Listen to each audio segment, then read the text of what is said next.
कुछ अनजाने में लिए फैसले अक्सर सही हो जाते हैं। उनमें से ही हमारा एक फैसला था माणा गांव आने का। तो हमारा सफ़र शुरू होता है कुछ ऐसे खतरनाक दिखने वाले रास्तों से, पर अगर मंजिल खूबसूरत हो ना दोस्तों, तो फिर बाकी किसी चीज़ पे ध्यान नहीं दिया करते। तो जैसा कि आपने हमारी पिछली वीडियो में देखा होगा, हम सब बद्रीनाथ में थे और फिर हमारा अचानक से प्लान बनता है कि हम सुबह निकलेंगे अगले दिन माणा गांव की ओर।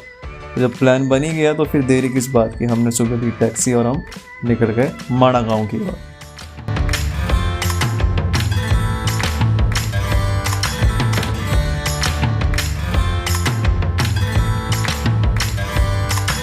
अभी तो हम माणा गांव पहुंचे ही हैं और आप देख के अंदाज़ा लगा सकते हैं कि हमारा सफ़र कितना खूबसूरत होने वाला है इन वादियों में। तो ये हमारा आखिरी पॉइंट है जहाँ तक हम गाड़ी लेके जा सकते हैं। इसके बाद हम सारा सफ़र करेंगे पैदल ही तय। हमें आगे तक लेके जा रहा है भाई।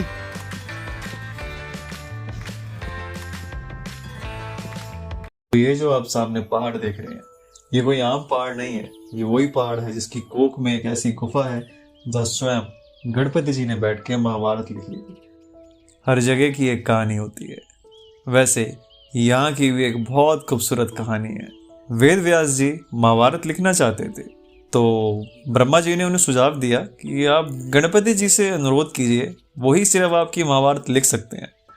तो वेद व्यास जी गणपति जी के पास गए, उनसे अनुरोध किया कि क्या आप मेरी महाभारत लिखेंगे। तो गणपति जी ने एक ऐसी विचार रख दिया उनके सामने कि थोड़ा सा वेद व्यास जी सोच में पड़ गए कि यह कैसी बात कर दी।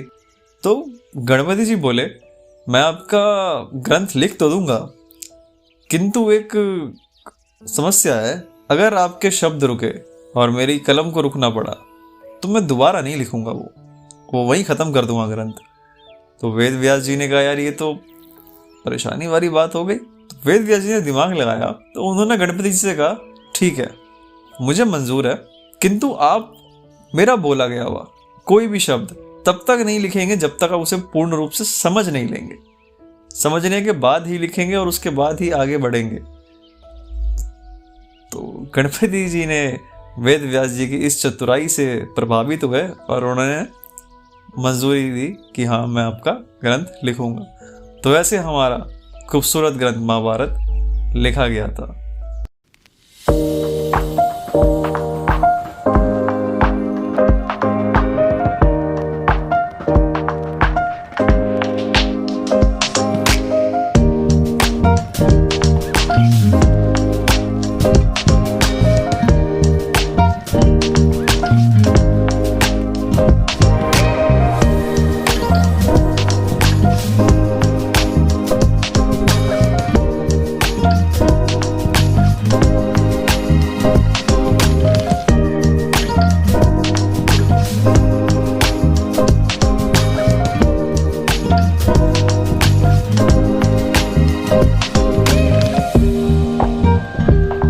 पहाड़ देख लो भाई, तुमने तो देखे नहीं होंगे।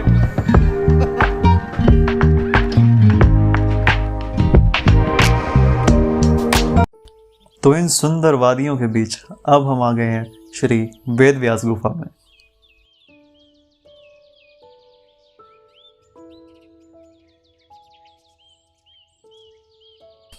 तो यहीं पे वेद व्यास जी ने गणपति जी की मदद से महाभारत को रचा था।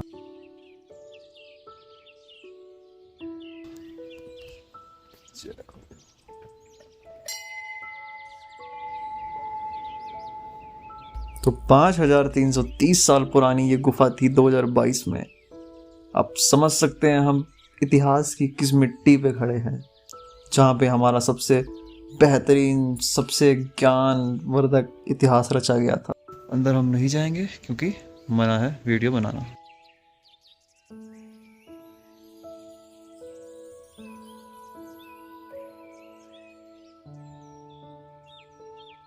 तो अब हम चलेंगे भीम पुल की और वहां से दर्शन करेंगे स्वर्ग से सुंदर सरस्वती नदी के।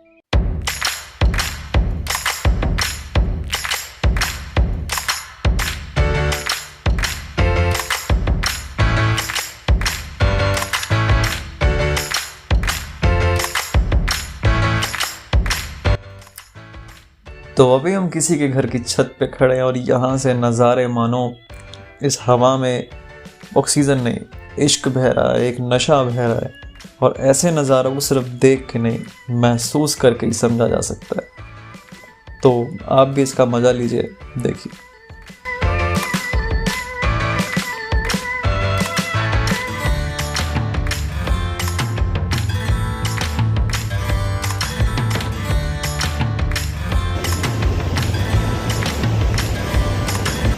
ये शोर सुन रहे हैं आप?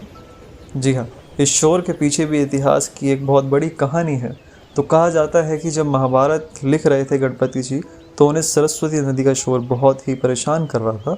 तो उन्होंने कई बारी अनुरोध किया कि आप अपनी ध्वनि को धीमा कर लीजिए, पर उनके बार बार अनुरोध करने के बाद भी सरस्वती नदी ने अपना स्वर जो है धीमा नहीं किया। तो इस बात से क्रोधित हो गए गणपति जी ने सरस्वती नदी को ये श्राप दिया कि एक दिन तू विलुप्त हो जाएगी। तो कहा जाता है कि इसी कारण से सरस्वती नदी जो है यहाँ के बाद सीधा पाताल लोक में चली जाती है और आगे कहीं दिखाई नहीं देती।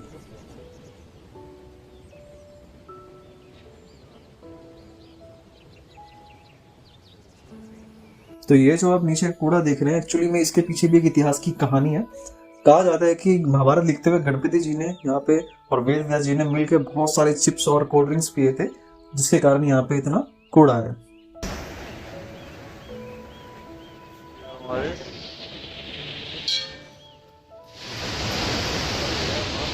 तो ये जो आप सामने पुल देख रहे हो, यही वो चट्टान है। जब पांडव स्वर्ग यात्रा को जा रहे थे और यहाँ पे रास्ता नहीं था, तो भीम ने यही चट्टान फेंकी थी और इसी को पार करके वो स्वर्ग रोहिणी की ओर गए थे।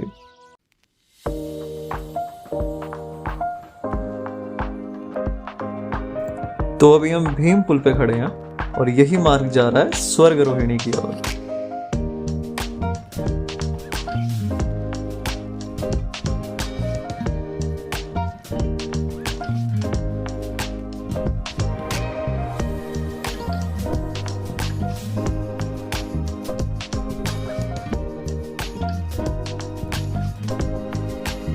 तो यहाँ से हम जाएंगे ऐसे वाटरफॉल में जो हमें बताएगा हमने कितने पाप करे हैं और कितने नहीं।